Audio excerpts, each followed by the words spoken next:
suis commandé. Ok. Vous fallait autre chose?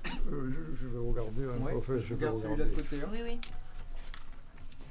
Alors moi je suis Pascal Bonnet, je suis le gérant de la librairie Les Furtifs qui est située dans la rue de la République à Aubagne et nous sommes actuellement 2 salariés. Dès le départ j'ai essayé de mettre en place en fait un mode de fonctionnement qui était un fonctionnement qui s'inspirait des entreprises libérées.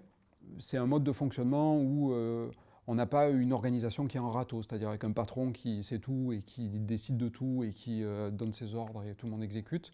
Là il s'agit plus en fait d'avoir des îlots de créativité, moi j'appelle ça, au sein de la librairie, et puis d'avoir chacun sa propre autonomie et de fonctionner de manière libre, sachant que moi de mon côté, ma responsabilité c'est d'embaucher les personnes qui sont compétentes.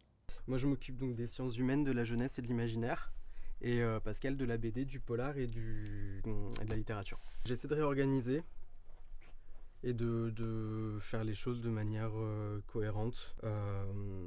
Voilà, il y a des trucs qui pour moi n'ont rien à faire là, par exemple. Enfin, ça sur le machisme, il était en histoire, alors que ça n'a rien à voir, donc je le remets en féminisme, enfin voilà, ce genre de choses.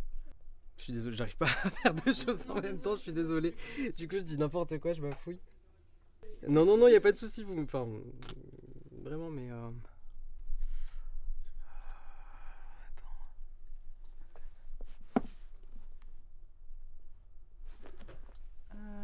On va regarder à côté. Les irresponsables qui a emporté le pouvoir d'Hitler. Moi, ça, c'est beaucoup sur le truc d'Hitler.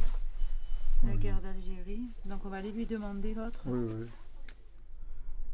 En fait, depuis la fin des années 70, le monde de l'entreprise est complètement imbibé des modes de fonctionnement managériaux américains, où en fait on a un Gus qui est en haut, et puis après on a des managements intermédiaires qui sont au milieu. Et en fait, ça part d'une conception en fait de l'homme que moi je trouve totalement dégradante, qui est que en fait le salarié ne sait rien faire, et le salarié en fait il faut tout lui raconter et il faut tout lui expliquer ce qu'il doit faire.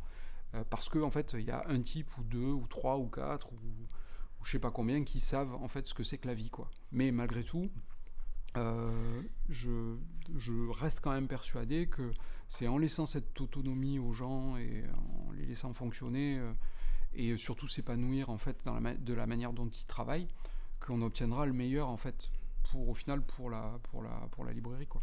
Désolé. Je sais pas. C'est la première fois que je m'exprime sur ce sujet-là, donc c'est pas...